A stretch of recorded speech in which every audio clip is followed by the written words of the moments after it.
Train drivers rules, video number 3, personal track safety, continued.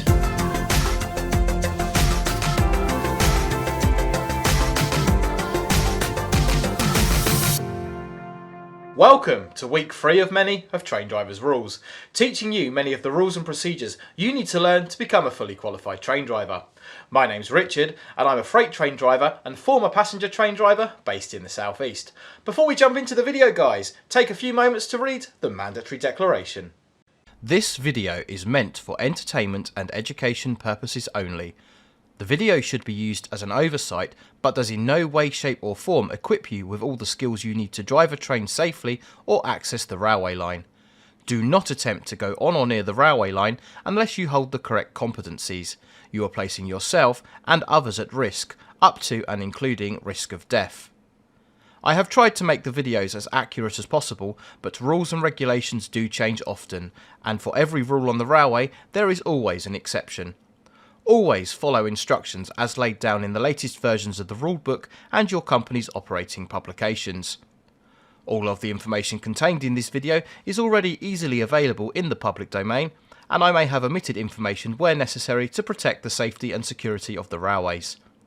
The views expressed within this video are solely my own and may not reflect those of any companies I may be employed by or associated with.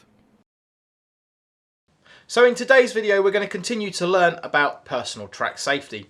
Now you may remember in last week's video we spoke about some terminology, things such as the 4 foot, the 6 foot, the cess. If you haven't seen that video, do go back and rewatch it. You're going to need to know that terminology in order to follow along today.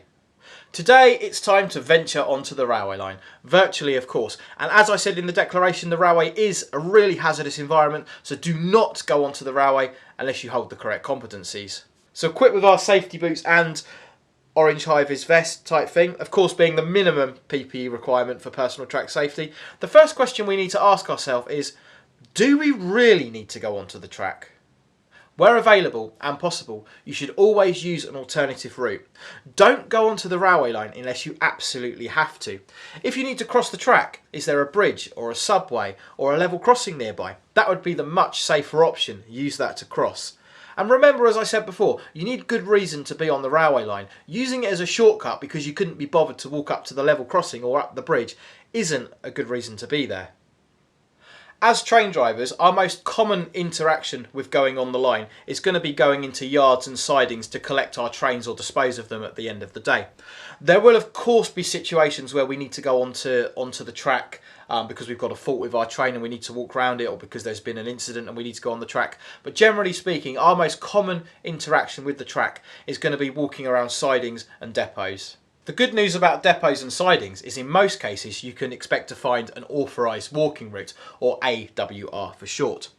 As the name implies, an authorised walking route is a route that has been designated the safest route to get from point A to point B. Quite often these are going to be footpaths, they're normally well maintained and they're normally lit as well and away from the track so you're out of harm's reach. Authorised walking routes aren't always trackside in actual fact. Sometimes an authorised walking route might take you off of a station, along a main road, across a bridge, through a railway access gate, along a path and into a set of sidings. It doesn't have to necessarily be trackside, it's just the safest and authorised route to get from point A to point B. And you can find details of authorised walking routes in your company's local operating instructions. Here is a good example of an authorised walking route. We have just berthed our train in the Jubilee sidings here at Tunbridge, and our next train is booked to depart from the Down Main sidings. By far the quickest route is to cross the main line between the two locations. However, the 4 lines are curved, fitted with a 750 volt third rail, and have a 50 mph speed limit with poor visibility of approaching trains, not a safe place to cross the line. Although longer, an authorised walking route is provided for this journey, taking us out of the sidings by means of a foot crossing, along a pathway to the platform, along the platform, over the station footbridge, up the opposite platform, through the car park, along the main road, and finally into an access gate where we rejoin the trackside path. If there is an authorised walking route available, then you should 100% always use that. And in most cases, if there is one available and you don't use it, that's going to be disciplinary action. So let's put ourselves now into a slightly different situation where we need to go onto the railway track, but there's no authorised walking route available.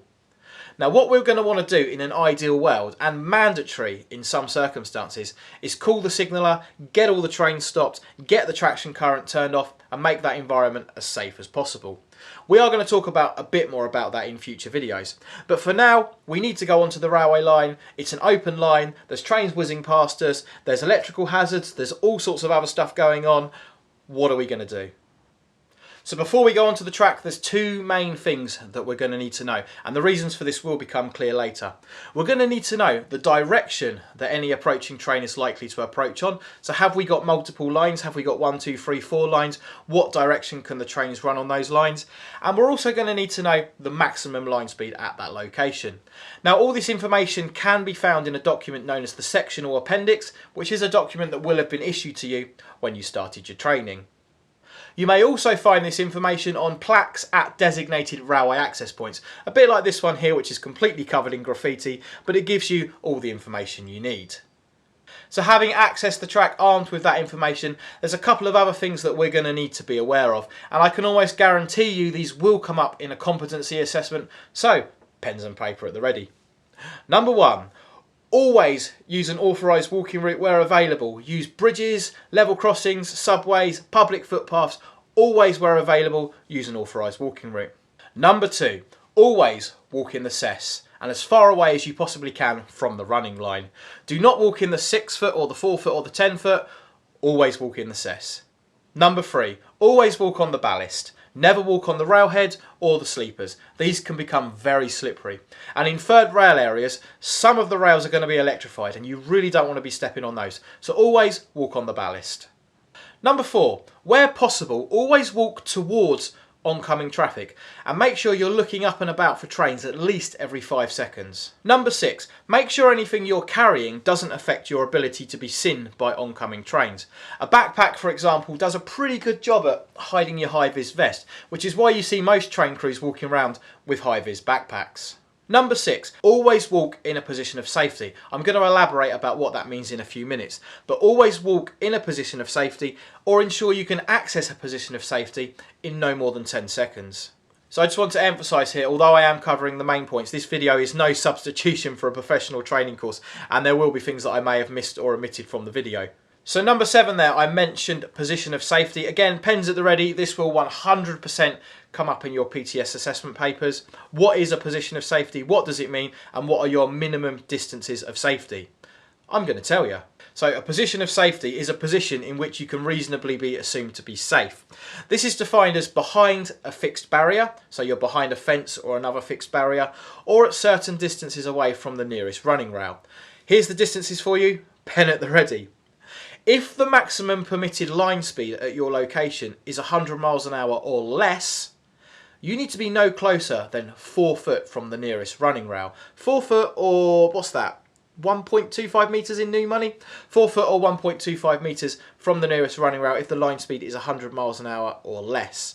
If the line speed is over 100 miles an hour, your minimum position of safety is 6 foot 6 or 2 metres from the nearest running rail.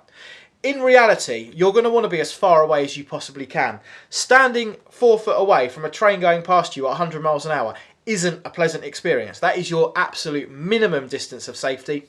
You want to be stood further back. So once again, 100 miles an hour under, 4 foot, over 100 miles an hour, 6 foot 6. We're going to be referring to position of safety a few more times over the coming videos, so that's a good phrase to get in your head and remember. So the last thing we're going to cover in today's video is actually crossing the line.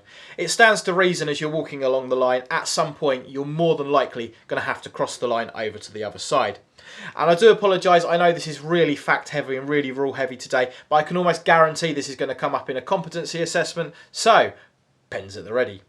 Number 1, crossing the line. Always use, it goes back to that same old thing again, always use an authorised walking route, footbridge, subway, road bridge, level crossing where available. Number 2, only cross the line where it is safe to do so. Can you see oncoming trains? Is the line curved? Do you have enough time to get across safely?